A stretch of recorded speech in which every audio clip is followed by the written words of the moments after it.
لوگو اپنے پروردگار کی عبادت کرو جس نے تم کو اور تم سے پہلے لوگوں کو پیدا کیا تاکہ تم اس کے عذاب سے بچو، جس نے تمہارے لیے زمین کو بچھونا اور آسمان کو چھت بنایا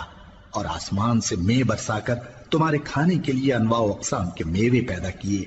پس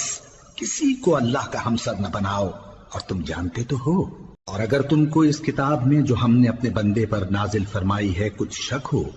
تو اسی طرح کی ایک صورت تم بھی بنا لاؤ، اور اللہ کے سوا جو تمہارے مددگار ہوں ان کو بھی بلا لو اگر تم سچے ہو۔ پھر اگر ایسا نہ کر سکو اور ہرگز نہیں کر سکو گے تو اس آگ سے ڈرو جس کا ایندھن آدمی اور پتھر ہوں گے اور جو کافروں کے لیے تیار کی گئی ہے۔ اور جو لوگ ایمان لائے اور نیک عمل کرتے رہے ان کو خوشخبری سنا دو کہ ان کے لیے نعمت کے باغ ہیں جن کے نیچے نہریں بہہ رہی ہیں، جب انہیں ان میں سے کسی قسم کا میوہ کھانے کو دیا جائے گا تو کہیں گے یہ تو وہی ہے جو ہم کو پہلے دیا گیا تھا، اور ان کو ایک دوسرے کے ہم شکل میوے دیے جائیں گے اور وہاں ان کے لیے پاک بیویاں ہوں گی اور وہ بہشتوں میں ہمیشہ رہیں گے۔